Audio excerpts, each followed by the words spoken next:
let's go over our tarot reading really quick. We're coming up on our hour. I want to be mindful of your time, and we've already done a lot. We did this lotus blossoming meditation, bringing in the elements, the guides, the guardians. We have talked about a lot as well. So tarot reading is for the past, the present, the future, and I did get a bonus card. It was kind of sticking up, and I felt like it needed to be flipped over, and when I did, I knew it needed to be flipped over. It just came in with the themes of things. So let's start with our past card.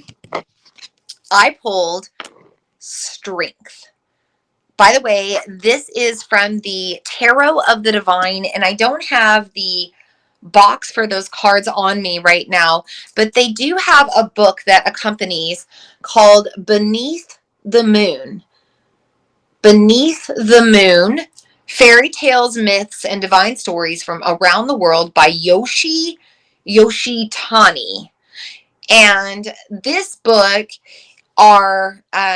contains all of the stories that are associated with these cards that you pull from the Tarot of the Divine. The Tarot of the Divine box looks just like this cover of this book, if that helps. You can get it on Amazon, but Tarot of the Divine. So I have the Strength card. This represents the Scottish story of Tam Lin, which you can look up on your own if you want to do a little exploration.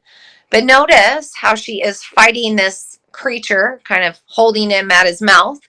And this is reminding us of the resiliency that we have gained, what we have been through, the hard work we've gone through, the battles that we've fought.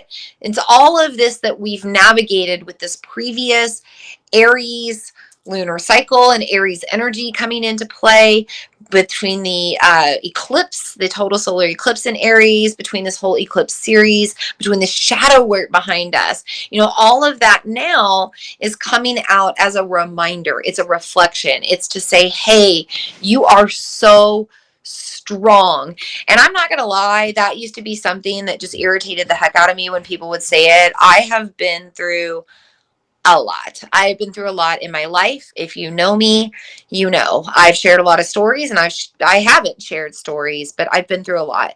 And a lot of times in my past, when I would go through these times, and this is long before I was on my spiritual path, this is when I'm just like traversing life as a unawakened lemming.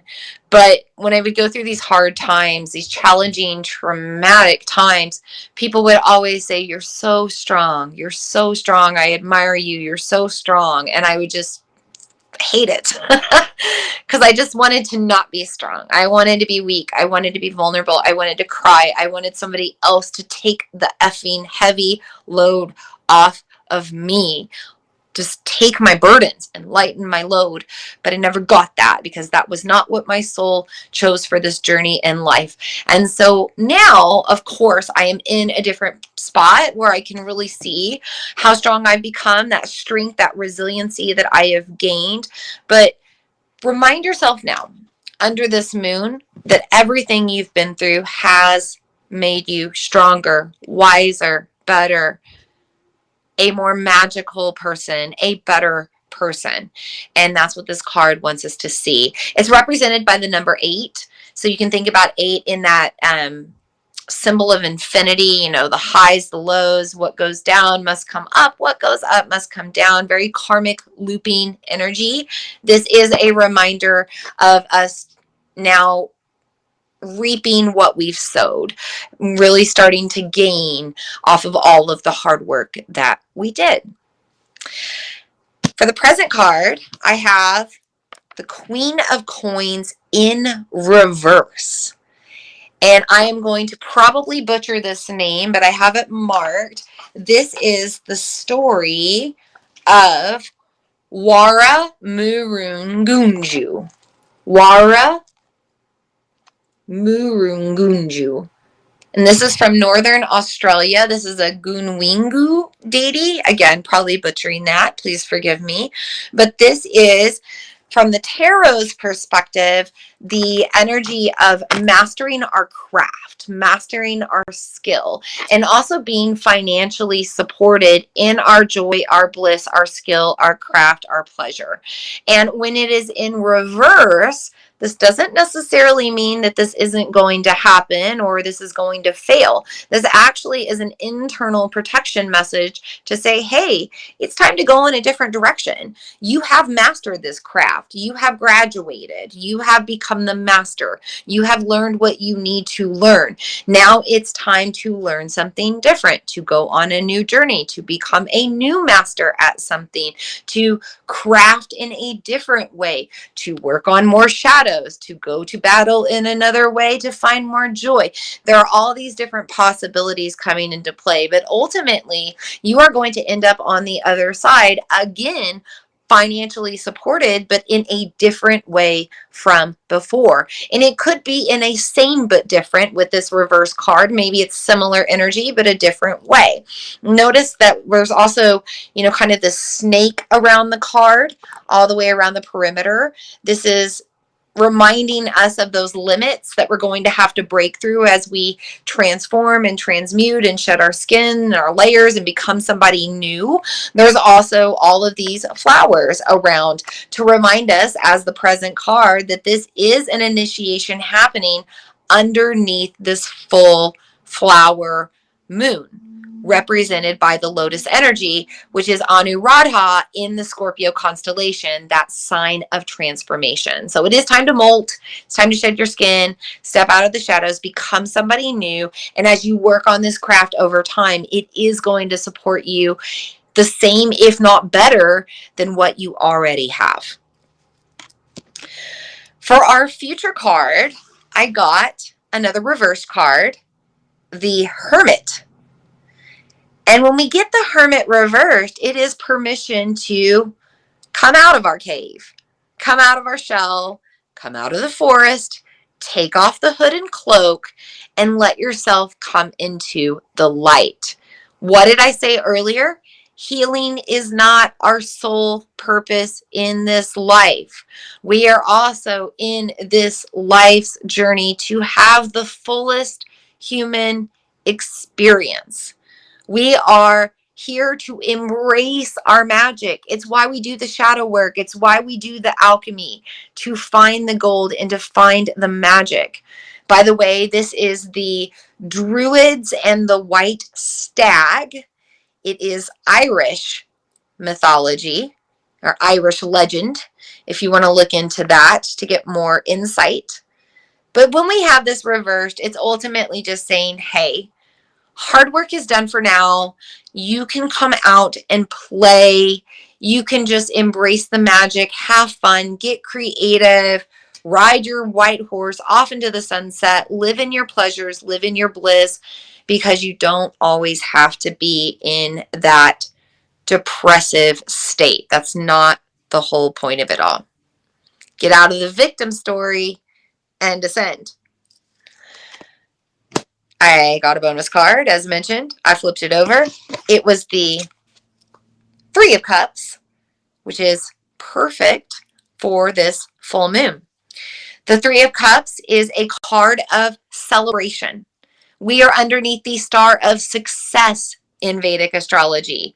It is Buddha's birthday in the East. And even on the Western side of the world, we're ruled by Sagittarius energy, which is one of the most elated, positive, excited, happiest signs in the zodiac wheel. So we're reminded right now to just take a little bit of a break. You don't always have to be working. Healing is not your sole purpose. We are also here to party. We're also here to not only be with ourselves and become friends with ourselves, but also to become friends with others. We're moving into the age of Aquarius. It's very social. It's very external. We're in the season of Gemini. It's very social. It's very external. We're underneath a full moon in Sagittarius. It's very fiery, but also very social and external. Now, Sagittarius energy on the low side can be cold, can be reserved, because they're selective about who they truly let in. They really need honest, authentic people. They need go-getters. They're kind of particular about who they let into their inner circle. But regardless, everybody that's around them is going to feel uplifted, supported, because they carry that positive light wherever they go. So we now need to shine that light onto others. I mentioned this in my newsletter today, like pick a bouquet of flowers and give it to a friend, or go buy a bouquet of flowers and give it to a friend, or maybe you give your friend energetic flowers.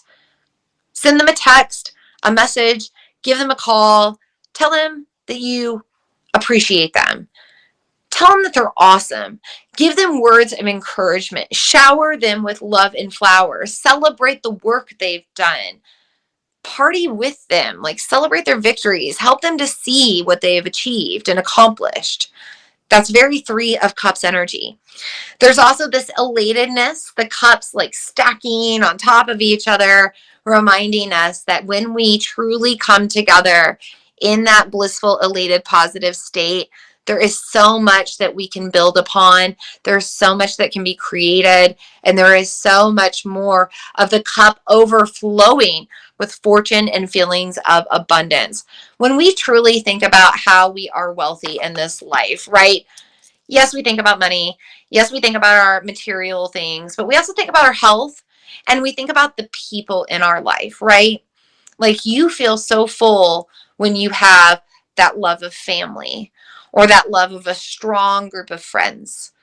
And this being a time when Venus is combust by the sun, and this is related to the story of Anana and Ereshkigal, and Venus is essentially right now stripping off her material world and the things that make her material, and she's getting down to her rawest, barest self as she prepares to become fully Kazemi, fully combust before she shifts into Evening Star. But in this process, as she's taking everything off, we're reminded to take away those material aspects and things and really look for the true gold, the true wealth, the true value in this life's experiences. Who are our connections that have made things possible for us? Who are the people that have shown us love and support when we need it most? Who has held space for us? Who has helped us to gain insights and wisdom? Who has given us knowledge? Who have been our teachers? Who have been our therapists? Who have been, those people that heart to heart give those bonds to us? Who has given us love and romanticism? Who has given us friendship? Who has given us trust? Who has given us honesty?